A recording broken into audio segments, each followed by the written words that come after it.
Bienvenidos a Dominicans in Tech, el podcast del Ministerio de Industria, Comercio y MIPYMES, donde buscamos contar las historias de los dominicanos que están trazando pautas en el sector de tecnología alrededor del mundo. En la conversación de hoy vamos a conocer a Homero González, Test Operations Lead de Axiom Space, empresa aeroespacial comercial desarrolladora de infraestructuras espaciales con sede en Houston, Texas. Fundada en 2016, la empresa realizó su primer vuelo espacial en el 2022. Axiom Mission 1, el primer vuelo espacial privado con tripulación comercial a la Estación Espacial Internacional. Homero es egresado de la Pucamaima con una licenciatura en Ingeniería Electromecánica. También cuenta con un máster de Ingeniería Mecánica del City College of New York. Anteriormente trabajó en GE Aerospace como ingeniero jefe de evaluación avanzada y fue presidente del capítulo de Cincinnati de la Sociedad de Ingenieros Profesionales Hispanos. Actualmente es miembro del consejo directivo de la organización Code for Kids. Gracias a todos por una vez regalarnos de su tiempo y recuerden que la mejor forma de poder apoyarnos es de dar follow o subscribe en la plataforma que nos escuchan, compartir este podcast con un amigo, primo, quien sea, así como nuestra cuenta de Instagram de Dominicans in Tech. Vamos arriba, señores.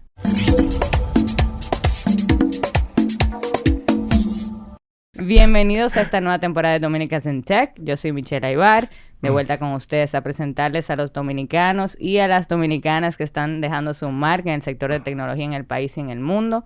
Acompáñenos todas las semanas a conocer a nuestros hermanos partiéndola en la tecnología. ¡Huepa! En este episodio 60 tenemos mucho contenido interesante planeado para ustedes.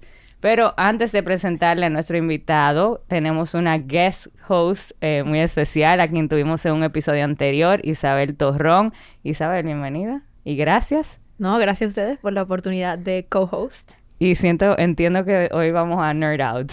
Yo estoy fangirling aquí. Buenísimo. Hoy nos acompaña Homero González. Hola, Homero, gracias por estar aquí hoy.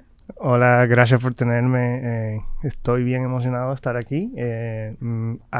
Aprovecho para darle las gracias por invitarme y también para reconocer el trabajo que ustedes están haciendo, porque es bien importante mostrar las cosas que están haciendo los dominicanos, tanto en el país como fuera del país. Así es. Y crear esa oportunidad de ver los modelos a seguir, que los niños puedan seguir y tratar de incursionar en la ciencia, tecnología, ingeniería y matemáticas, que es una de las principales razones por las que me gusta venir a eventos como este y coordinar con grupos que están haciendo promoción a este tipo de campus. No, gracias. Y la verdad es que así mismo, o sea, si no lo vemos en otras personas, es muy difícil nosotros mismos vernos ahí. Y por eso hacemos lo que hacemos. Como dice Jonathan, vamos a poner el pin. Dime de dónde vienes, dónde naciste, dónde creciste. Empecemos ahí. Ok. Primero tengo que decir que mi apellido es González Méndez, porque yo dejé el apellido de mi madre guión, detrás. González Méndez. No lleva guión, pero como no lo llevo, mi mamá siempre me recuerda que acuérdate que tú eres Méndez también. Pero yo soy santiaguero. Me considero así, aunque a veces digo que soy de la autopista Duarte en el norte, porque yo realmente fui declarado en una ciudad de Puerto Plata que se llama Los Hidalgos. Ay, y Jonathan. Entonces mis abuelos paternos eran de esa área y es como en borde entre Mao, en la ciudad de Mao y en la provincia de Valverde y la provincia de Puerto Plata. Entonces me declararon ahí, pero yo nunca tengo conciencia de haber crecido ahí porque nos mudamos a Santiago inmediatamente. Entonces, en Santiago crecí y fui al colegio Cardenal Veras, que es de hecho de mis padres. Ya no funciona hoy día porque mi padre falleció y ya no había quien siguiera corriendo las cosas luego, pero ahí nos graduamos todos, yo y mis hermanos.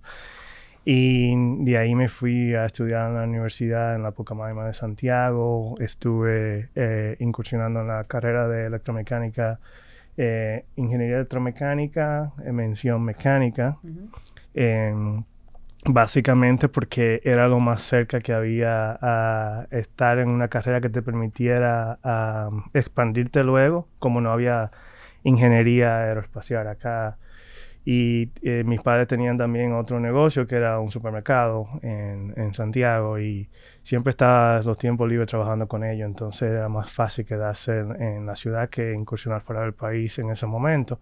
Pero siempre con la idea de que después que terminara la carrera iba a pasar a los Estados Unidos o a otro país para incursionar en mis estudios de maestría. Homero, ¿y cómo tú pasas de una familia que tiene una escuela, un supermercado, a decir, yo voy a estudiar ingeniería porque yo quiero estudiar ingeniería aeroespacial? ¿Cómo pasa esa transición? Básicamente, desde niño yo tenía esa inclinación hacia las matemáticas y hacia rompiendo los carritos y los juguetes que le daban a uno y tratando de ver qué había dentro y cómo funcionaban. Entonces yo sabía que, y creo que mis padres sabían que yo no tenía necesariamente esa vena de negocios para seguir el legado luego de ellos, como soy el más pequeño de los 4 hermanos. Creo que me dieron un poquito de libertad de hacer lo que yo quería. Y estaba el interés que comienza desde niño viviendo en Santiago. A veces pasábamos por el aeropuerto que hoy es un parque, el aeropuerto regional del Cibao, pero habían avionetas que volaban por ahí. También está la base militar, la pequeña base militar que está ahí, Fernando Valerio, y a veces uno veía los helicópteros bajando en esa base. Y obviamente luego se construyó el aeropuerto ahí del Cibao. Entonces, en ese momento uno como niño se va viendo en ese ambiente. Yo recuerdo de niño que había creciendo en los 90, entonces teniendo una conversación con mi padre de niño, había visto un programa que hablaba del accidente del Challenger que pasó en los 86. Entonces recuerdo haber dicho que algún día quería trabajar en eso para ayudar a que cosas así no pasaran. Pero eso fue algo que se quedó entre mi papá y yo. Nunca lo comenté con nadie más y creo que mi familia se enterará ahora. ¿Qué te respondió tu papá cuando tú le dijiste eso? Que todo es posible. Y mi papá siempre dijo, no importa lo que vayas a hacer, si vas a barrer calle, recuerda de ser el mejor barredor. Entonces, para mí eso siempre se quedó en todo lo que estaba haciendo, tratando de ser uno de los mejores o el mejor, si podía, en el campo donde quiera que estuviera. Tú sabes que cuando yo era chiquita y mi papá lo hace con mi sobrino ahora, nos llevaban cerca del aeropuerto a ver los aviones como pasar por abajo y tú estás haciendo una historia como similar de cómo tú ibas a ver los aviones. ¿Tú crees que eso fue lo que te inculcó ese sentimiento de como wonder, tú sabes, de inspiración, de wow, me interesa meterme en ese mundo? Yo creo que todo es exposición y los padres juegan un rol muy importante en esa parte. En ese sentido, haber expuesto a uno a estas cosas, uno no sabe cuándo esa chispa va a saltar para un niño comenzar a pensar que eso es lo que quiere hacer. Entonces, muchas veces la exposición que le dan los padres es lo que cultiva esa parte, aunque no te des cuenta en el momento. Sí, quizás claro. Luego, cuando ya estás más maduro, logras entender esa parte. No, súper. Y entonces, luego estudias lo que estudias en la Pucamaima y decides irte a vivir fuera. Cuéntame un poquito sobre ese proceso. Tú sonríes como que hay algo importante ahí, o sea, que cuéntanos un poquito sobre ese proceso. Bueno, una de las cosas que... Bueno, la Pucamaima fue un buen campo de aprendizaje. Te enseñan a, como decimos en dominicano, buscártela y a sacar de abajo para lograr la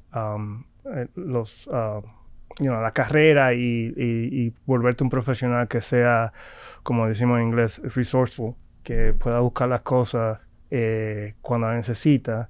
No tienes que saberlo todo, pero sí saber dónde están las cosas para buscarlas. Entonces... ya yo sabía de antes de terminar la universidad en Pucamaima que me iba fuera del país. Mi proceso comienza en Alemania, por cierto. Yo había visto la embajada de Alemania aquí que estaba ofreciendo unas becas.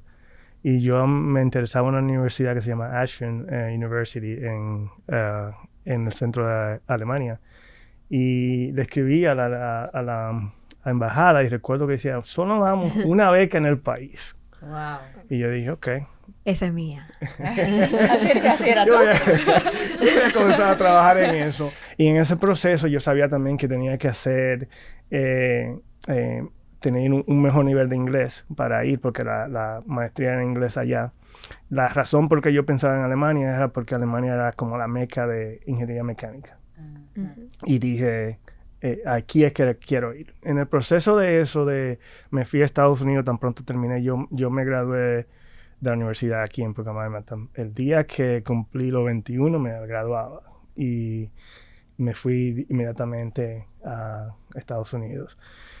En ese proceso de preparación, tú te das cuenta muchas cosas que le faltan a uno en cuanto a información, pero mi primo estaba casado con una americana y ella era muy inteligente y muy asociada a la parte académica, entonces me comenzó a presentar información y cómo prepararme para la universidad, cómo aplicar y todo eso. En ese proceso yo me voy a Estados Unidos a estudiar inglés intensivo y también a prepararme para el TOEFL test.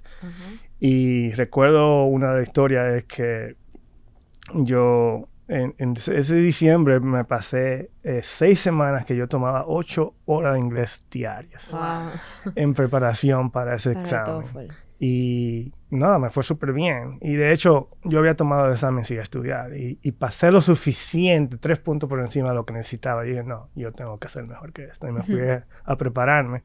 Y así después, más adelante, tenía como 30 puntos por encima, que podía ir a cualquier universidad que quisiera. En ese proceso, la familia de mi mamá vive en Nueva York. Y yo inicialmente también estaba interesado en Florida International University. Y luego con la asesoría de la esposa de mi primo, entonces terminé conociendo la universidad ahí en Nueva York, que estaba a 20 cuadras de donde mis tíos vivían. Y era más fácil porque la familia está ahí, la familia está cerca.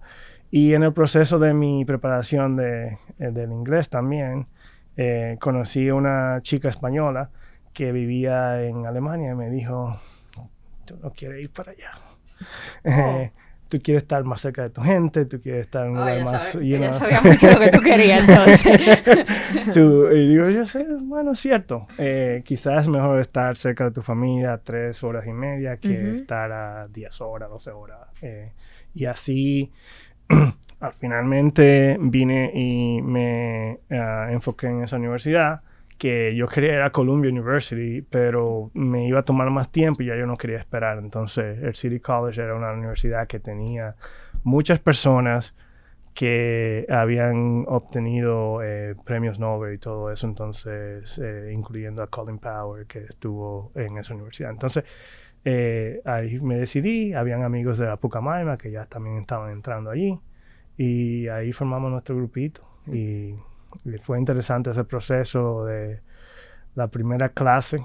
La primera clase me tocó era de Applied Fluid Mechanics y me tocó un profesor griego que especialmente se pegaba de la pizarra y escribía y hablaba y creo que solamente él se escuchaba. Y yo recuerdo, era un auditorio. Y cuando salí de ahí, yo llamé a mi papá y yo no creo que pueda hacer esto. Y mi papá me dijo, bueno, tú todo lo que ha comenzado ha terminado. Dale lo mejor que puedas y si no se puede, no se puede. Pero tú sabes que va a venir con la satisfacción de que diste lo mejor. Y tú sabes que estamos aquí. Entonces ese sentido de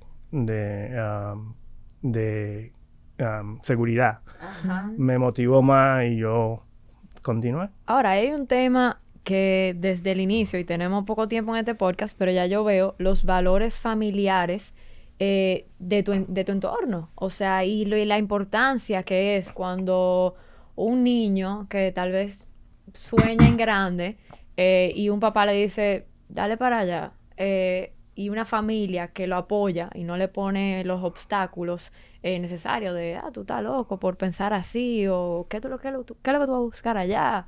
La importancia de eso, porque mira cómo tanto tu papá desde un inicio, cuando te llevaba al aeropuerto, te dio esa exposición, hasta tú tener la comunidad familiar que tenías en ese entorno, fue un soporte para tu poder llegar, obviamente, a lo que vamos a hablar ahora, pero en ese transcurso, la familia jugó un rol muy importante. Así es, sin duda.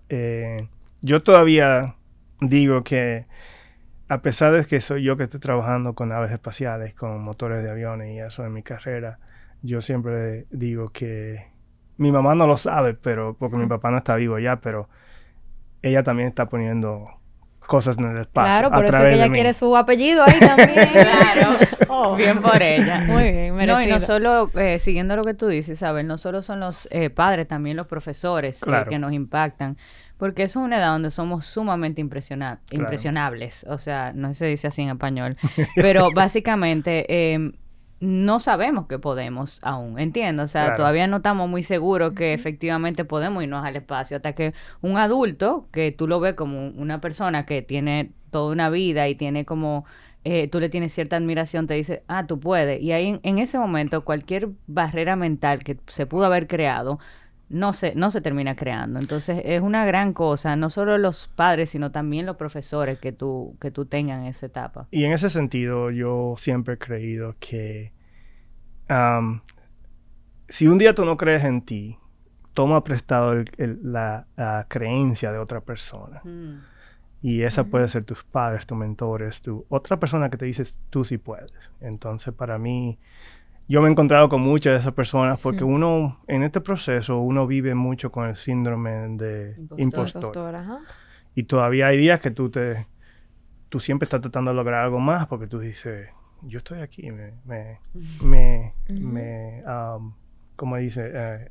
Do I deserve this? Claro, Merezco. me merezco Me esto. lo merezco. Entonces te cuestiona esa parte. Y a veces hay que dar pasos atrás para ver todos los sacrificios que tú has hecho. Cuando yo dormía haciendo análisis arriba de la mesa del laboratorio allá en City College, y que la gente no ve esa parte, porque al final es como el iceberg, right? La gente nada más ve la parte de arriba. Claro. Entonces, Tú sabes que Yulisa Mateo, que fue invitada también del podcast, ella tiene una práctica que a mí me gusta mucho, que ella dice que ella, como que todos los años, escribe como sus logros al final de año, y ella lo compara con su propio logro del año anterior. sí. Y como que eso yo lo hice una vez, y yo dije, wow, o sea, como que eso te permite tener una apreciación hacia lo que tú has hecho y ver de dónde tú vienes. Y en cierto grado como que reduce ese síndrome Claro. del impostor. Sí, en la casa yo tengo un whiteboard y ahí escribo la meta del año y todo, y en check. Claro. Entonces, ahí No, uno y se va por sintiendo eso, mejor. perdón que te interrumpa, pero por eso es importante que personas como tú vengan a este tipo de espacio y que Dominicans in Tech, por ejemplo, permita este espacio. Claro. Porque así una persona que tal vez se puso un obstáculo, que no tuvo una familia tan apoyadora o se pone en otras circunstancias, ve historias como las tuyas y dice, ah, no, pero mira, yo me puedo comparar con esa persona que está ahí y eso es lo que yo quiero. Entonces, por eso, gracias por la oportunidad de venir aquí y compartir tu historia, porque eso ayuda a que las personas que se quiten esos obstáculos y digan, Claro. no, pero hay un dominicano en acción, ahora hay no sé cuántos dominicanos en Sí, acción. claro. Entonces, yo puedo ir ahí, ¿por qué no? Sí, si alguien puede, yo puedo. Claro. Eso es lo que uno siempre se 100%. tiene que decir a uno mismo. Y en parte a los padres, yo siempre digo que, por ejemplo, mi mamá no entiende necesariamente el sueño que yo tengo o lo que estoy haciendo. Pero ella no tiene que ni entenderlo, pero quizás ni creer en él, pero ella tiene que creer en mí. Claro. Ah. Y eso es lo importante, que ella siempre ha creído en mí. Mi papá también lo hizo cuando estuvo vivo. Y para mí eso fue lo suficiente. Claro. Y porque el apoyo estuvo ahí. Si eso es lo que tú quieres, Está apoyado. dale para allá. No, 100%. Qué lindo. ¿Tú ibas a hacer una pregunta? No, yo quería entrar en materia ya. Dale, vamos a entrar en materia. Entonces, ok, te gradúas de la universidad. Cuéntanos un poquito sobre tu primer trabajo. Tengo entendido que fue en GE Aerospace. No, Y ahora Isabel me va a ayudar en todo. Porque estoy entrando aquí en terreno desconocido. No, pues mira que como yo me fui como una parte de terminar en el máster, yo me fui como estudiante internacional en ese momento. Y yo sabía que viniendo en ese proceso tenía que ser de los mejores para poder conseguir que las compañías te contrataran y te dieran el sponsorship. So, la primera compañía que me contrata es Cummins. Cummins Diesel en ese momento se había convertido en Cummins Inc. Y ellos hacen los motores de gas natural y motores diesel de la mitad de los camiones, y tanto en la carretera como en la minería y en barcos, y además también las camionetas Dodge Rams. Entonces ahí me voy como Field Service Engineer. Entonces yo viajaba a la costa este de Estados Unidos y también Latinoamérica, era mi región. Y cubría proyectos que eran lo que le llamábamos New Product Introduction, que son los nuevos productos que van saliendo pero que todavía no son producción. Básicamente estás aprendiendo del campo, cómo se están comportando, y vas mejorando el diseño todavía en las últimas etapas, y después los metes a producción. Entonces yo era el enlace entre el Field Network, los dealerships, y la compañía, la ingeniería, todo, pasando la data que uno colectaba haciendo pruebas en el campo. Y a veces me tocaba 24 horas en un barco en la costa del Golfo, porque solamente te daban ese tiempo. Y ahí a veces me recuerdo que una anécdota, estuve en New Orleans y después que terminé me dormí hasta en la ducha. Pero hotel. Parado en la ducha. Sí, porque tenía 24 horas trabajando. Pero ¿cómo es eso? Me encanta el área de pruebas porque es más hands-on. Y además de que trabajar con las cosas que son nuevas, es como siempre ahí que están los problemas, pero ahí que se aprende y ahí que te mantiene motivados para hacer las cosas. Una pregunta, ¿tú crees que viniendo de Dominicana, estudiando en la PUCA, uno tiene un feeling diferente a cuando uno va y se encuentra con un americano o con la demográfica en la cual tú trabajabas? ¿Tú crees que eso fue una ventaja para ti en ese trabajo de tú saber buscártela entre toda esta parte que tú estabas tratando de unir? Sí, yo creo que viniendo de un país en desarrollo te permite, como decimos aquí, buscártela, sacar de abajo para tú resolver problemas que quizás las otras personas no tienen esa visión. Yo recuerdo que en mi entrevista lo que motivó al entrevistador a darme el trabajo en ese momento fue como yo le explicaba cómo yo arreglé la camioneta de mi papá un día que no quería encender. ¿Cómo fue? Y tú comienzas a darle martillazos al starter. Entonces dice, mira, no había pensado en eso. Problem solving, aquí, 101. Entonces, esas pequeñas cosas que tú adquieres en un país que tiene diferentes dificultades, te permiten, especialmente también en los startups, porque los startups tienen muy pocos recursos inicialmente y tienen que hacer cosas que son bien de la ferretería a veces, como Home Depot.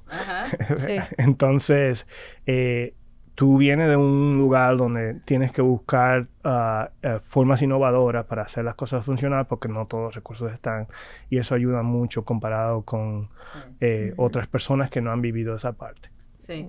Tú me explicaste lo que tú hacías en Cummins. Yo no entendí. ¿Cómo tú le explicabas a tu familia en qué tú trabajabas?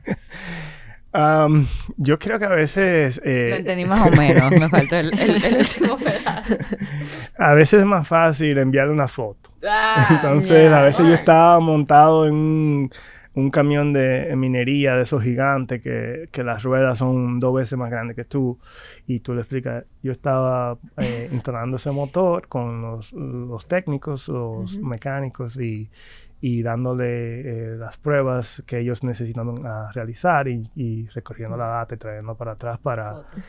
Sí. Y tu mamá no te decía, ay muchacho, no te me subas ahí, que no sé qué. Porque a mí me pasó en mi experiencia que hubieron muchas conversaciones serias de que no me montaran cohete, etcétera, etcétera. Entonces, ¿no te pasó eso? Todos los días. Todavía. Mami me dice que si te dicen que quiere ir al espacio, no. Recuerdo que cuando me iba ahí, yo me iba de Nueva York, 10 millones de personas, a un pueblo de 45,000 personas. No. Y ese cambio, mi papá es diferente. Mi papá fue, ve y trata, y si no funciona. Claro. Entonces, como que siempre mi papá te daba ese sentido. ¿Qué tengo que perder? Claro. Voy, trato y regreso. Y mami era como, vas a perder tu vida por allá, tu juventud.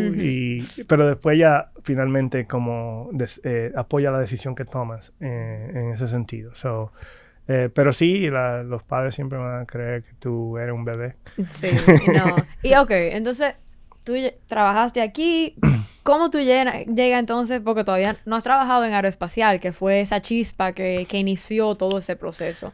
¿Cómo tú llegas a General Electric, específicamente Aerospace? ¿Y cómo fue esa experiencia? ¿Tú te sentiste como que logré mi meta? O háblanos un poco de eso.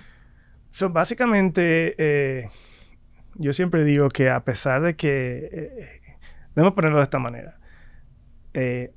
Aerospace tiene dos áreas, la área de aviación y el área de espacio, aeronáutica y astronáutica, ¿verdad? Entonces,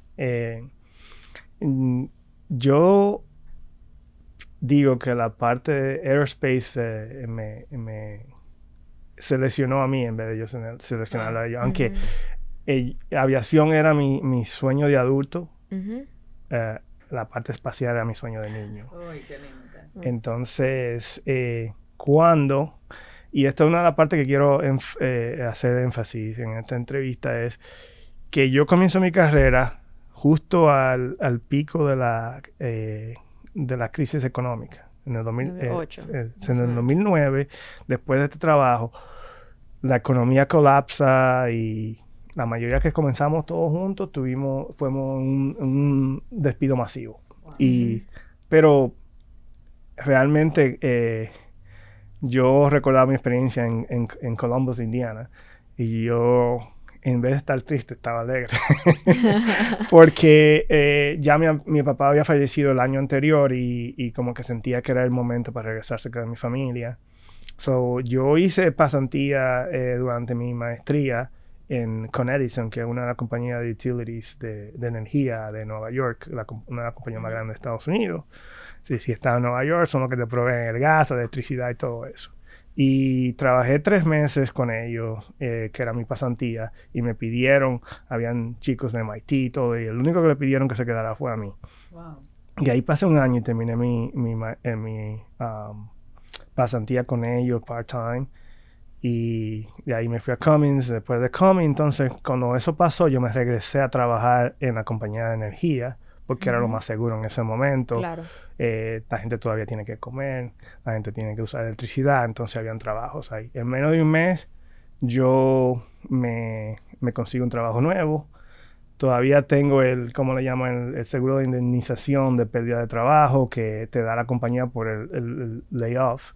Y al final estaba ganando 2 sueldos de 2 compañías como por 3 meses. Tranquilo. Entonces me regreso a Nueva York, pero en ese proceso yo me doy cuenta que eso no es lo mío. Una de las historias de ahí es que yo le pregunto a un compañero de trabajo que tiene 20 años trabajando en la misma posición, pero creciendo de título, que por qué él se ha quedado ahí 20 años. Y él me dice, no, es un cheque seguro y las compañías de utilidades son un poquito como semi-government. Entonces, para tú perder tu trabajo, tienes que hacer algo bien malo. Entonces, la gente se acomoda ahí. Y como hay modelos a seguir, hay modelos a no seguir. Estoy totalmente de acuerdo. Y para mí ese era el modelo a no seguir. Y entonces, como era un contrato, yo no quise empujar para contratar esos contratos. Yo preferí irme a la escuela. Y ahí me voy a NYU a tomar un programa de 1 año en Project Management. Okay. Y ahí es donde comienzo a aplicar a casi 3 meses antes de terminar el programa, que ya estaba decidido que era lo que quería. Y ahí apliqué yo soy amante de los spreadsheets y tenía como 300 aplicaciones. Mi meta eran 5 aplicaciones cada día, 5 días a la semana. Y al final me pasé todo el otoño en ese año viajando para entrevistas. Y una pregunta, ¿aquí tu enfoque era aeroespacial? O sea, ¿todas esas compañías tenían ese mismo enfoque? ¿O tú estabas diversificando un poco como para tener tu plan B, plan C? Básicamente, una parte que yo no hablé, yo hice pasantía cuando estuve en Pucamaima, en aquel entonces se llamaba Smith Aaron Limited Partnership, que era la planta que está en Puerto Plata. Y hoy creo que se llama Generadora San Felipe. Okay. Entonces ahí es donde conozco las turbinas de General Electric. Ya. Y cuando yo vi esas turbinas, que ambas se usaban tanto para generación como para aviones, yo me enamoré de eso. Y recuerdo que había investigado 2 trabajos en General Electric, que era mi meta. Y había un trabajo que decía, vive en cualquier parte del mundo, siempre y cuando vivas a 1 hora de un aeropuerto importante. Ese es mi trabajo. Entonces comencé a investigar por ahí y a otras compañías similares. Y al final tuve 2 ofertas de General Electric, una en la parte de locomotora, que era bien parecido a lo que trabajé en Cummins, porque era con esos tipos de motores, y la otra era creando los motores de arranque para los motores de aviones en Dayton, Ohio, que es donde nació los hermanos Wright, que hicieron el birthplace de aviación. Y dije, esto ya yo lo sé, esto no lo sé, y esto es lo que me apasiona. Claro. Nos fuimos. Y ahí me fui para General Electric. Y una pregunta, ahí tú pasaste el proceso porque General Electric es gigante, obviamente. ¿Tú pasaste el proceso normal? O sea, ¿tú aplicaste como alguien anónimo o tú buscaste a alguien que más o menos tú conocías? ¿Cómo fue ese proceso? Porque a esas compañías aplicar como uno más, a veces te responden 2 años después diciendo, no, ya contratamos a alguien. Es gracioso porque el segundo cambio de trabajo dentro de General Electric, la señora que me estaba entrevistando me decía, ¿y cómo tú entraste a la compañía? Y apliqué online. Dice, Wow. ¿tú aplicaste online? Ella se sorprende. Ella se sorprende ella misma. Oh, sí, aplica. Pero tú conocías a Roger, que era mi mentor. Roger. Digo, sí, yo lo conocí después. Wow. Entonces, básicamente también me dio la oportunidad de conocer personas a través del SHEP, que era la Sociedad de Ingenieros Hispanos Profesionales. Okay. Y fui a las conferencias de ellos. Entonces, ahí tú conocías todas las compañías, Claro. miles de personas que estaban en la misma que tú, buscando trabajo, y era... ahí es que tú aprendes el valor del networking, el valor de hacer la exposición a ciertas áreas que te van a ayudar a conseguir trabajo luego.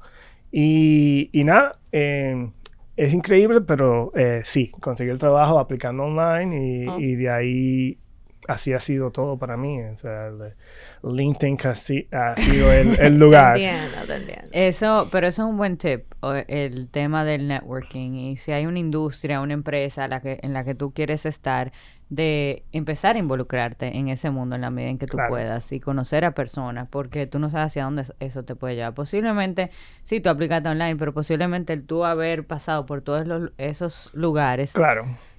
tuvo un efecto positivo en que a ti esa exposición básicamente, porque la parte que yo le agradezco a la Sociedad de Ingenieros Hispanos Profesionales es que hay 2 cosas que me expuso cuando yo llegué a la Universidad de Nueva York. Es que el networking y segundo, el voluntariado. Una cosa que quizás es diferente hoy aquí en el país, pero en aquel entonces yo decía que el voluntariado no está en el ADN de nosotros, en ese entonces, porque para mí yo no tuve ninguna oportunidad más que recuerdo que habían en el bachillerato, me recuerdo que habían unas 60 horas obligadas, algo así, y eso era lo más cerca que uno tuvo a voluntariar, ayudando a alfabetizar adultos y cosas así. Pero allí se valora mucho, y muchas de las compañías, esa es tu forma de mostrar liderazgo. Y ahí es que ellos toman esas oportunidades para ver cómo una persona como tú, que no tiene todavía una experiencia de trabajo, podría hacer un buen rendimiento en un trabajo profesional. Sí, mira, y con el tema del voluntariado, eso es un tema que está como muy cerca de mi corazón. Yo pienso lo opuesto a ti. Yo pienso que sí está en nuestro ADN, pero que en edades tempranas, quizá como somos adolescentes, estamos tan ensimismados, como Ujú. solamente pensando en lo que nosotros queremos, que honestamente no tenemos espacio para ver alrededor, Quizás, ya. quizás. Pero de adulto me he dado cuenta que, o sea, la cantidad de personas que a mí se me acercan en Girls in Tech para simplemente ofrecer una mano, cero paga, a mí me sorprende. Y siempre lo digo, como que reconfirma como mi fe en la humanidad. Entonces yo pienso que obviamente hay que estar tú tienes que tener tu necesidad básica Claro. cubierta, ¿entiendes? Quizás, Para ya. tú poder realmente ofrecerte y decir, ay, yo te puedo ayudar. Gente que tiene un full-time job, o sea, casi todo el mundo que está en Girls in Tech tiene un full-time job. Claro. Entonces, sí pienso que obviamente es una responsabilidad. Yo pienso que es una responsabilidad de todo el mundo, de después que llegas hasta cierto punto, pues ofrecer un poquito de su ayuda. Pero creo que está en nuestro ADN si hemos cubierto la necesidad de básica, por lo menos esa es mi opinión. Muy bien. Ok, entonces, entramos a Axiom. Ya. No, todavía. ¿Qué tú hacías en General Electric Aerospace? Cuéntanos un ching. Ya tú no estás ahí, o sea que ya tú puedes tal vez con más flexibilidad hablar de qué tú hacías allá, cómo es ese mundo, cómo se mueven los Contanos procesos. secretos, si se puede. Am, Básicamente General Electric es, y hoy día ya no es General Electric Aviation, sino General Electric Aerospace, que cambió el nombre el año pasado. Em, es una compañía que tiene más de 130 años. Ujú, Entonces, para mí fue una escuela de liderazgo y técnico. ujú, Te enseñan de todo, te enseñan que que ellos te proveen un trabajo y las herramientas, pero al final del día tú eres el dueño de tu carrera. ujú, Si tú eliges llegar acá y convertirte en el CEO, ujú.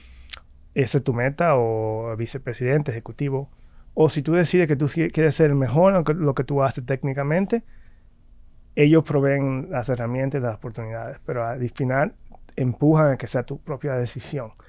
Entonces yo comencé como ingeniero de proyecto en esta planta que estaba en Dayton, Ohio.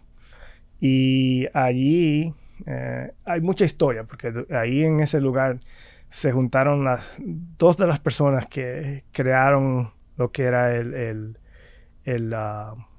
turbojet, ¿verdad? El motor. Uno era británico y otro era alemán. Y en esa planta donde yo estaba tuvieron sus reuniones. Mm. Y en ese momento, como eso pasa en la Segunda Guerra Mundial, uno cree que copia del otro y al final cuando hablan ahí se dan cuenta que cada quien estaba desarrollando la Su tecnología propia separada. cosa. Pero ahí estuve implementando lo que era el proceso de nuevos productos, que no era una planta ¿Cómo que había... cuáles? eh, para motores de arranque de aviones como el GE9X, que iban el Boeing 777X, y también son algunos de los legados de motores que teníamos, que ya tenían 30 años funcionando. Ahí pasé 2 años en esa planta, que era bien pequeñita, entonces te daba un sentido, la vi crecer mucho y te daba un sentido mucho de familia. Y ahí luego vinieron y ¿quieres venir a Headquarters? Y ahí me fui a trabajar con uno de los ejecutivos más jóvenes de la compañía. ¿Cómo tú te sentiste en ese momento? Que a ti te seleccionaron, ven a los headquarters, a un dominicano de Santiago. ¿Cómo tú te sentiste? Bueno, la primera impresión es terror. ¿Qué ¿Estás yo? seguro? ¿Estás seguro lo que tú estás haciendo? Sí. Entonces en ese momento resulta que yo tenía dos oportunidades y otra era con irme a trabajar con el nuevo motor que se llama LEAP, y tenía que pasar, pero el compromiso era de 5 años, tenía que aprender todo y que convertía en el experto de ese programa Ujú. en ese sentido, siguiendo la trayectoria, y luego te ibas un año a Toulouse, en Francia, a trabajar con el airframer, en este caso Airbus, en la preparación para instalar los motores con ellos. Luego de ahí te ibas moviendo cada 6 meses a diferentes ciudades para hacer la comisión de los nuevos aviones con los motores. Y estaba la otra que era más basada en lo que se llama Lean Six Sigma Black Belt. Ahí entonces te enfocabas en data-driven decisions, que eran básicamente haciendo análisis de procesos, de ingeniería, para hacer la compañía un poco en la parte de ingeniería más operacional y eficiente, eliminando errores y defectos en los procesos. Ahí pasé casi 4 años y trabajé implementando lo que es Model-Based Enterprise, que tradicionalmente las industrias están basadas en que tú diseñas algo y termina en un 2D drawing, en un dibujo de 2D-dimensional. Eso fue Spanglish, pero... Entonces, era la idea de que un modelo 3D fuera el centro de verdad de todo el diseño hasta la operación de un motor cuando esté en el campo. ¿En qué año más o menos fue esto? Y perdón que te interrumpa. Esto fue... yo comencé en General Electric en 2012. Entonces, después de ahí, 2014, comencé en esta posición. Ahí duré hasta el 2018, implementando varios proyectos importantes. Y ahí me di cuenta que quería volver más al área hands-on. Y ahí fue que paso a la posición de Lead Engineer for Test and Evaluation. Y en ese caso es como estaba en el apogeo de todos los proyectos que usualmente tú vas desarrollando una plataforma de motores nuevos una vez al año. En este caso eran como 5. Wow. Entonces estaban en esa MPI Mountain y básicamente en ese momento estás viviendo, como dicen, en los años de perros, que son 7 años de un adulto. Y estás trabajando horas interminables. Y una pregunta, ¿cuántos de estos proyectos motores tú viste siendo implementados dentro de los aviones, de los proyectos que estaban viendo? ¿Cuáles de verdad salieron a comercializarse casi? Lo bueno que el área que yo trabajaba ya era... hay un área que se llama como New Technology Introduction, que es la área exploratoria. El área de New Product Introduction, tú estás en un nuevo producto, tú lo vas a implementar, pero va a haber cambios.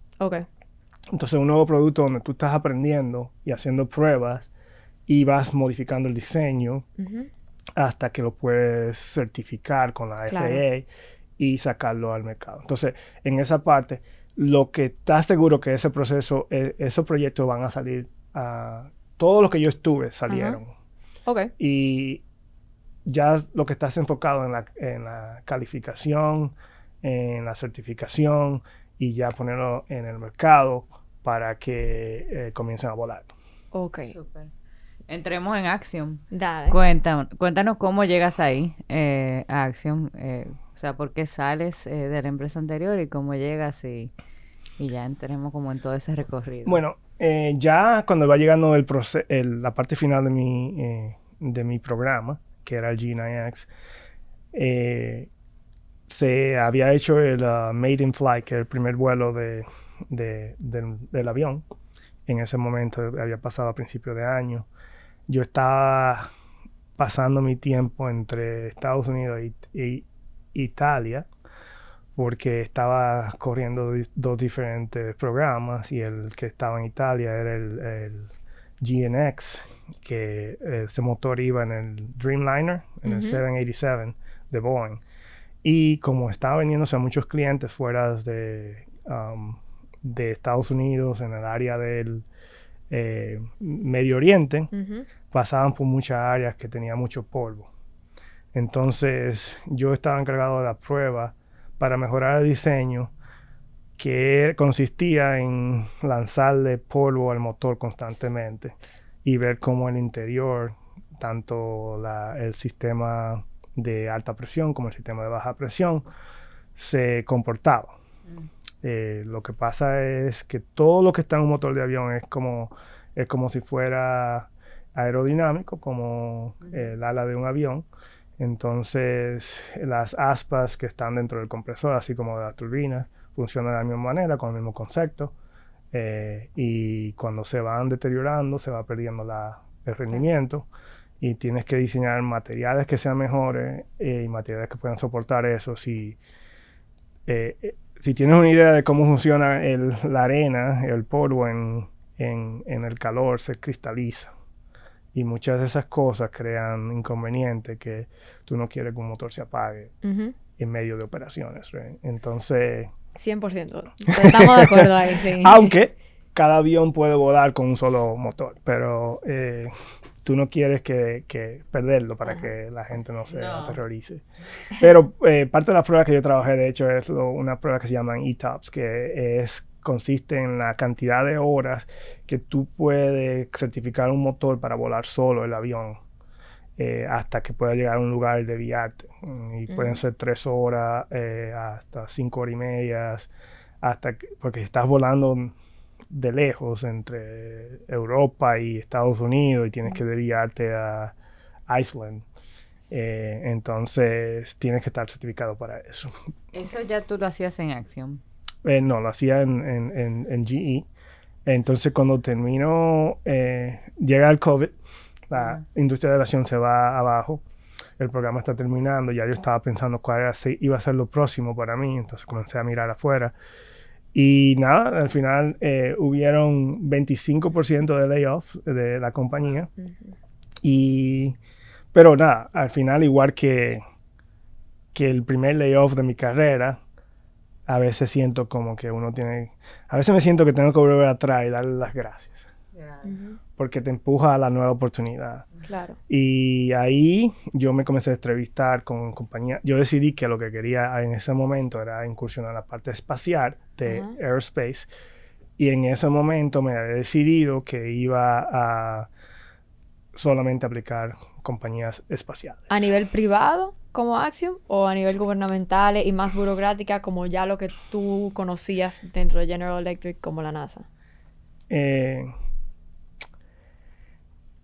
Todavía dentro de compañías burocráticas que están siendo innovadoras, tú tienes la oportunidad de volverte un emprendedor si tienes buen liderazgo, porque te dan la oportunidad de aquí están estos millones, ve y produce esto. Entonces trabajas como de la misma manera. Pero yo tenía la idea de que quería irme a 2 cosas diferentes y era irme de la parte de aviación a la parte espacial y irme de las compañías tradicionales de aeroespaciales a una compañía más startup. Entonces yo me enfoqué en eso básicamente. Yo en el proceso que encuentro a Axiom Space es entrevistándome con SpaceX. Okay. Que en ese momento Axiom Space había firmado contrato para la primera misión AX-1. Con ellos para que ellos le dieran el ride hacia el espacio. Entonces en ese proceso te pasas varios meses porque estas compañías como SpaceX toman tiempo. Y al final comencé también a ver a Axiom Space. SpaceX me dice, tienes mucha profundidad en lo que haces, necesitamos una persona que tenga más, como decimos, breadth. Horizontal. En vez de vertical. Entonces, no me dieron ese trabajo, pero ya estaba en el proceso con esta compañía. Recuerdo que estaba aquí en República Dominicana buscando a mi mamá, que se había quedado atrapada aquí con COVID. Y ahí me han llamado para la entrevista. Y cuando regresé, me entrevisté con ellos. Hicimos todo muy bien y comencé con ellos como ingeniero de propulsión, de pruebas de propulsión. Y para los oyentes que tal vez no conocen a Axiom, porque SpaceX ya se ha vuelto un nombre común. Axiom tiene uno de los mejores astronautas que salió de la NASA, o sea, es una compañía creada por personas que trabajaban en la NASA, o sea, no era un startup cualquiera tratando de hacer un sueño loco sin ninguna base. O sea, era una compañía establecida por gente de un conocimiento que ya venía de la parte tradicional, pero aplicada a la parte privada. So Axiom Space básicamente surge, yo siempre lo llamo, es como un spin-off de la NASA, porque la mayoría de los líderes son de la NASA, veteranos de la NASA, entre ellos muchos astronautas. y quien Peggy es el... Tira un par de nombres. Peggy, Michael López Alegría, que es español y americano, fue el comandante de la primera misión, AX-1, y Peggy Whitson era que comandó la segunda misión. Mi mentor, que se llama Rex Walton, es también, él tuvo en la última misión del Space Shuttle. Y, Pero Peggy tiene el récord de acumulación de tiempo de cualquier americano y cualquier mujer en el espacio. O sea, que no hay cualquier astronauta que voló una vez. O sí, sea, Peggy es una celebridad. una leyenda. Cuando tú entraste, tú no estabas como versión como fan, como... Me- como que yo- yo no pudiera hablar. Yo un me poquito. imagino que ellos, la gente se le aproxima demasiado. Entonces yo trato de no... sí conocí a Rex y yo, una de las cosas que aprendí, especialmente en G Aerospace, que era que tú tienes que tener mentores. Tú no puedes cometer todos los errores tú. Y hay gente que ya cometió errores o que hizo cosas buenas que tú debes de aprender y emular. Entonces, en ese momento hablé con Rex y él se convirtió en mi mentor y me junto con él cada 2 meses. Me ha ayudado muchísimo en mi carrera y me ha enseñado muchas fotos de las que tomó desde el espacio. Entonces, siempre habla de cómo fue su última misión cuando venían y cómo ellos le han dicho en ese momento, esta quizás sea la última comida que se tome en este programa del Space Shuttle. Entonces, muchas historias interesantes a través de eso. Pero sí, hay mucha de esta gente y especialmente los que vienen, que son privados, astronautas privados, como lo que fueron en la misión AX-1 y AX-2, que uno, como lo llevan a la oficina, hacen el farewell y todo eso, llegas a conversar con ellos. De hecho, había una primera misión, uno que estuvo es de Dayton, Ohio, que era donde yo estaba, entonces hablamos un poquito de eso cuando lo conocí. Entonces, sí, estás ahí en ese bubble al principio y recuerdo que inicialmente como yo fui empleado 85 o 86 para Action Space, no habían siquiera... no tenían identificación de la compañía en ese momento. O sea, la identificación que te daban era de la NASA. Y yo recuerdo tomar inicialmente esa identificación que era temporal. Preciosa. Y estaba ahí. Mami. Y mis hermanos envié todo y eso. O sea, muy, muy interesante el cambio ahí. Yo quería ir desde propulsión de motores que, como le dicen, air breathing, que usan el aire para funcionar, a propulsión del espacio, que usualmente la propulsión del espacio necesita traer sus propios combustible, porque en el espacio, como es en vacío, tú no tienes oxígeno. Entonces, tú tienes que traer tu oxígeno para crear la combustión contigo. Y... Entonces, una pregunta. Porque Axioma ahora mismo está en un proceso, vamos a decir, de transición, en el cual ustedes están utilizando los vehículos de SpaceX, mandan a sus misiones a 2 semanas, 3 semanas, vuelven. Pero el plan de acción es crear la primera estación espacial privada. ¿Cuáles los beneficios de tener esa privatización de una estación en el espacio versus la Estación Espacial Internacional que tenemos ahora, que ha estado por más de 20 años activa, que fue un colectivo gubernamental? ¿Cuáles son los beneficios, los pros, los contras y por qué Acción está incurcando en esa misión?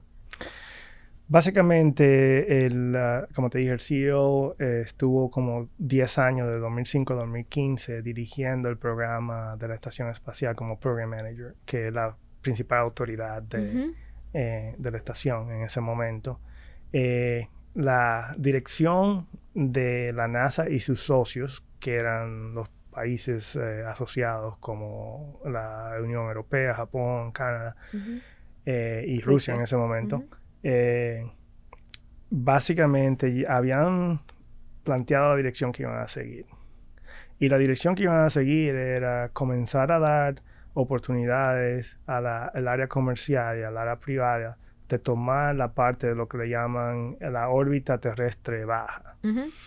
Que quiere decir la órbita terrestre baja es... La estación está como a 250 millas de la Tierra. Y creo que el LEO, que es la órbita terrestre baja, es como hasta 2.000 kilómetros. Entonces, muchos de los satélites están mucho más allá, mucho más profundo en el espacio. Ellos se dan cuenta que hay una necesidad de que todo el mundo está hablando de ir al espacio, de ir a Marte, de ir pero nadie está hablando dónde van a ir. Entonces, ven la necesidad de crear ese destino donde, como la NASA ya no va a construir otra estación espacial y sus socios, alguien tiene que hacerlo. Toman el cofundador Ken Gafarian y el CEO Mike Sofrosini deciden formar esta compañía para suplir esa necesidad y, en ese caso, ayudar a avanzar el conocimiento humano sobre el espacio y desarrollar la economía en el espacio. So, la mantra de Action Space es hacer historia. Y hacer historia creando la primera estación espacial comercial para darle oportunidad a las naciones, a las industrias, a los individuos. Entonces la idea es, y parte de la razón por la que yo me fui a trabajar con ellos, es que yo, en mi mente, si yo trabajo duro y todos trabajamos duros, vamos a bajar el costo de ir al espacio. Claro. Y si tú formas una economía en el espacio, ya entonces crea la necesidad de tener seres humanos para correr esa economía, de tener dónde esos seres humanos tienen que estar y vivir y todo eso. Entonces, es un approach diferente para eso, para lograr tener la economía que necesitamos allá y para hacerlo más rápido y para avanzar el conocimiento más rápido. Si te das cuenta, en los últimos 10 años, cuántos avances hemos hecho, que si hubiésemos seguido en el sistema de los países, solamente los gobiernos encargados de esa parte, quizás no hubiese estado ahí. Entonces, esa es la meta de Action Space, que es un líder de spaceflight, vuelos espaciales humanos, y ellos quieren crear ese lugar donde la gente vaya para hacer sus investigaciones, para crear nuevos productos que puedan traer a la Tierra para ayudar cómo hacemos las cosas en la Tierra. Y también tenemos la parte de los trajes espaciales, que ahora mismo nuestros trajes espaciales fueron seleccionados para ser los que van a ser usados en la misión de Artemis, que va a ir a la Luna en 2025. Entonces estamos... Y una pregunta ahí yo veo que, por ejemplo, la estación que Action va a construir, el primer módulo por lo menos, se conecta con la estación espacial actual y como se va construyendo en base a eso. Una vez esté construida como se construyó la estación actual, por módulos, ¿se separa y es una ente independiente o siempre va a necesitar la conexión con la estación actual? No, las etapas de la compañía son las siguientes. Nosotros ganamos un contrato con la NASA en el 2020 para construir al menos un módulo y conectarlo a la estación espacial. Para hacerlo más entendible para la gente común, formar una estación espacial es como poner Legos juntos. Entonces, nosotros vamos a seguir poniendo más Legos en la estación que ya se formó. Y esa estación, al final, va a tener su propia energía, su fuente de energía. Y en ese momento, ahora mismo, el acuerdo es, o lo que se ha dicho públicamente, es que la NASA piensa retirar la estación espacial internacional en el 2030 o por ese tiempo. Entonces, en ese tiempo nosotros tenemos que estar listos para desconectarnos. La NASA toma su estación espacial internacional y le hace la quema. The Orbit hacia el cementerio espacial que está Ajá. en el medio del Pacífico. Entonces, se queda la estación de Action Space Action.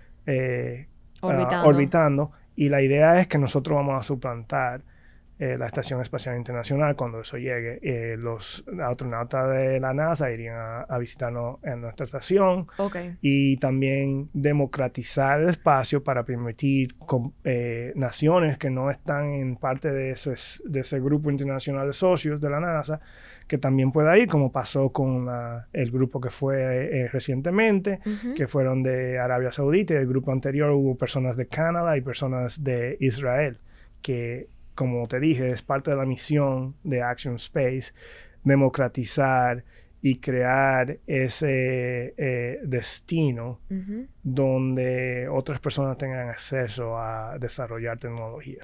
Que qué interesante que tú mencionas esa relación así, porque generalmente se asocia, por ejemplo, con SpaceX, que es algo SpaceX contra la NASA. Y no es así. O sea, las compañías privadas que están creciendo como Axiom necesitan a la NASA y la NASA necesita a las compañías privadas Claro. como Axiom. So, básicamente, mi opinión personal es que el espacio, la exploración espacial te provee tres cosas. La esperanza por el futuro, porque hay muchas cosas que podemos lograr en el espacio. Y hoy día, viniendo aquí y ustedes estando aquí, se han beneficiado de tecnología que se desarrolló para el espacio, Ujú. incluyendo tu laptop, tu teléfono en tu cámara, tu GPS que te ayuda a venir acá y toda esa tecnología también que ayudan a mantener los astronautas vivos vienen del espacio. Entonces, una de las cosas es la esperanza por el espacio, la otra cosa es el conocimiento y la tecnología y la tercera cosa es la unidad. Eh, Independientemente de las diferencias políticas, hemos visto países que se han unido a través de la exploración espacial. Ujú. Entonces, te das cuenta que la solución a ese futuro en el espacio no es de una sola compañía y no es de una sola generación. Ujú. Va a ser multigeneracional. Yo no Sí. estaré acá cuando haya muchas cosas que se Ujú. construyan en el espacio, ¿verdad? Y por eso debemos y Action Space se enfoca mucho en eso, en ayudar a crear esa visibilidad en la comunidad y trabajar con otras empresas y otras naciones, porque la idea es que todos tenemos que ayudar y aportar un poquito. Y tenemos que ayudar a los niños a que, como hablamos al principio de la entrevista, a que vean esas oportunidades que podrían tener. Hay personas como yo y personas como los demás que están ahí haciendo eso y necesitamos esos niños que también se inspiren para que sean la nueva generación que vayan a ayudar a seguir esa visión de construir un mundo en el espacio para las personas que estamos acá y traer esa tecnología para ayudarnos a vivir mejor. Sí, la verdad es que a mí, por lo menos este episodio, esta conversación y principalmente este último trecho, me ha iluminado tanto, uno, sobre la importancia de continuar esta investigación, las inversiones que se hacen. Yo no había pensado en la parte comercial espacial, en traer productos. Yo honestamente no sabía que el GPS nació por un desarrollo que se hizo, no sé, o sea, Básicamente el GPS cuando tú lo usas en modo que está sin señal es por el sistema que se construyó para claro, mantener todo sí, eso claro, obvio. funcionando Ajá, cuando sí, pasa sí. algo. Entonces, son cosas sencillas como esa, como los medidores de temperatura, cosas así que se usaban se hicieron para mantener Ujú. la vida en el espacio y obviamente Nos sirve a nos nosotros. sirve a nosotros y se traen acá. Pero en el caso de Action Space estamos trabajando como compañías para desarrollar investigaciones, así como manufactura, porque las etapas, hablamos de las etapas que va a vivir Action Space, ¿verdad? Hoy se va a conectar con la estación espacial. Estamos haciendo misiones precursoras que nos ayudan con esas misiones que hicimos, AX1, AX2, nos permiten aprender los procesos, cómo comunicarnos con los centros de control de Action Space de la NASA, de SpaceX, o cualquier proveedor que nos dé el ride al espacio. Y aprender también cómo comunicarnos con nuestros propios equipos ahí. Entonces vamos aprendiendo poco a poco para llegar allá. Y esa es la parte importante de esa etapa. Y al final, cuando ya logremos construir nuestra estación, entonces nos separamos y seguimos solos. Entonces esas son las diferentes etapas que tenemos ahí. No, me parece súper interesante y creo que las personas que escuchen se van a quedar un poquito con esa curiosidad de seguir aprendiendo sobre todos los beneficios, un poquito más sobre Axiom y sobre todo lo que se está haciendo en el espacio, hasta el que no es fan. Si fuera por mí, nos quedáramos horas aquí hablando del tema. Por mí también. Yo, antes de pasar ya como al cierre, yo le voy a dar un minuto a ver si tú tienes alguna otra pregunta lingering, ¿no? No, está Okay. bien. Más que pregunta, es para el público que nos escucha, que ahora el espacio es un negocio, o sea, hay un negocio ahí. O sea, que no es solamente, o sea, para los que soñar no es suficiente, de que se vea bonito, de inspirar, para los que eso no sea suficiente, el espacio se está volviendo un negocio ahora. Entonces, ese era un énfasis que quería hacer de los puntos que tú mencionaste. Claramente, nosotros no solamente estamos construyendo una estación espacial, tú estás construyendo una economía. Y cuando esa economía esté hecha, como te dije anteriormente, hay muchas razones para poder tener que ir al espacio y vivir en el espacio. No, ya se ven compañías como NanoRacks que ya están utilizando a nivel comercial y haciendo dinero a base de experimentos y cosas con la estación actual. Claro, sí. Entonces, por eso es las etapas que hemos seguido y los diferentes módulos que vamos a tener en ese sentido. Nítido. Para poder hacer enable. Habilitar.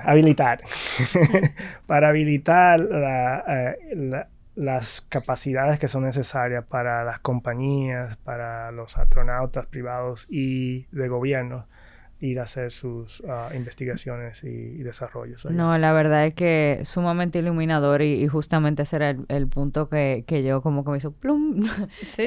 No sabía honestamente que estábamos ahí y eso es súper emocionante. Ahora nosotros vamos a pasar a la sección que se llama Rapid Fire, que son unas cuantas preguntitas que tú respondes lo primero que te venga a la mente. ¿Astronauta favorito? Rex. ¿Tú viajarías al espacio? Sí. Ok. ¿Lugar favorito en la República Dominicana? Santiago. ¿Equipo de pelota? Aguilucho, de chiquito. Muy mal. ¿Tú tienes alguna? ¿Misión favorita? AX1. Ok, pásate la prueba del Rapid Fire. Ahora te paso yo el micrófono. Ya tú has dicho muchas cosas motivacionales, honestamente, y creo que muchas personas, muchos jóvenes se van a interesar por lo que tú estás haciendo, pero ya de parte de ti, pues, algún mensaje para aquellas personas que como tú crecieron en la República Dominicana y les pueda interesar el mundo del espacio o la tecnología. Yo creo que mis mensajes son generales, pero 5 cosas básicamente. Y son un poquito no convencionales, pero lo primero que le digo a la gente es: llena tu pasaporte de estampillas. Conocer el mundo te hace ver que todo el mundo, todas las personas en el mundo tienen esa esperanza por un futuro mejor. Entonces te das cuenta de que somos parte de una comunidad, que vengamos de diferentes áreas y de diferentes nacionalidades, y te quita mucho de esos estereotipos que nosotros crecemos aquí diciendo cierta cultura, ciertas nacionalidades son más inteligentes. Tú llegas allí y somos casi todos iguales. Entonces, si te esfuerzas, las oportunidades son las mismas. Entonces, es una experiencia muy gratificante el viajar y conocer esa parte para poder ser mejor persona. Y te ayuda a ser mejor profesional porque tienes esa experiencia cross-cultural.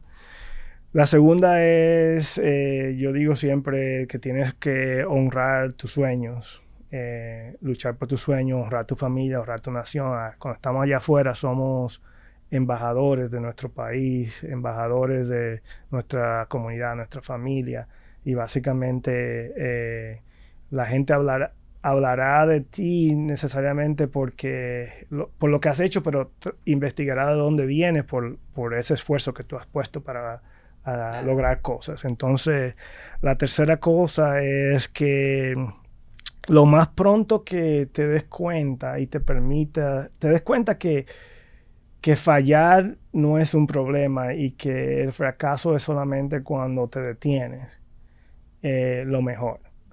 Porque debes darte la oportunidad de cometer los errores. Obviamente, como dije, busca mentores para que no sean todos los errores cometidos por ti, sino que aprendas de otras personas que han vivido esa experiencia.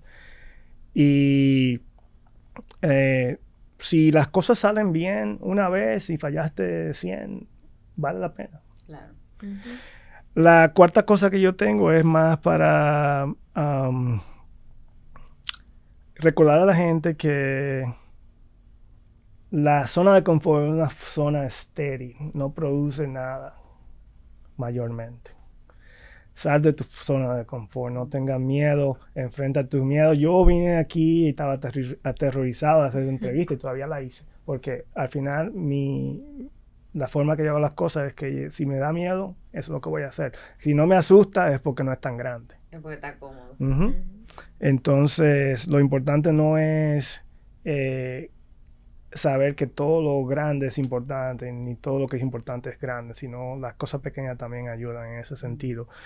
Y lo último es, con lo que hablábamos de la parte del área de ciencia, tecnología, ingeniería y matemática, es que lo que yo siento que falta en los países de Latinoamérica es esa imagen, a esa brecha entre ver personas como tú en ciertos lugares de importancia o de contribución importante en el mundo, y ver que tú te pareces a esa persona y ver que es posible porque esa persona vino de donde tú viniste. Entonces, las personas que llegan aquí es importante que vuelvan atrás y, como decimos, pay it forward.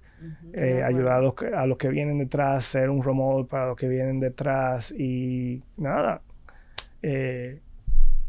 Engancha tu vagón de una estrella y síguela. Wow, qué lindo. Mejor de ahí no se pudo haber dicho. Gracias por acompañarnos en este nuevo episodio del podcast Dominicans in Tech, una iniciativa del Ministerio de Industria, Comercio y MIPYMES para conectar las historias inspiradoras de dominicanos que se abren paso en la industria de tecnología en el mundo.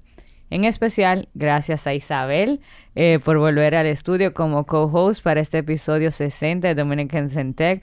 Tú puedes venir cuando tú quieras, tú puedes host sola también, ya lo saben. Gracias a todo el equipo que hace posible este podcast, Pitahaya Studios, así como el Viceministerio de Comercio Exterior y la Dirección de Comunicación del Ministerio de Industria, Comercio y MIPYMES. Recuerda que puedes escucharnos a través de Spotify y Apple Podcast. También puedes ver el video de este episodio en YouTube. Síguenos en nuestras redes sociales, @DominicansInTech. Si te gustó este episodio, comenta tu parte favorita y ayúdanos a llegar a más dominicanos y dominicanas dando like y compartiendo nuestros episodios en tus redes sociales. Hasta el próximo episodio, señores.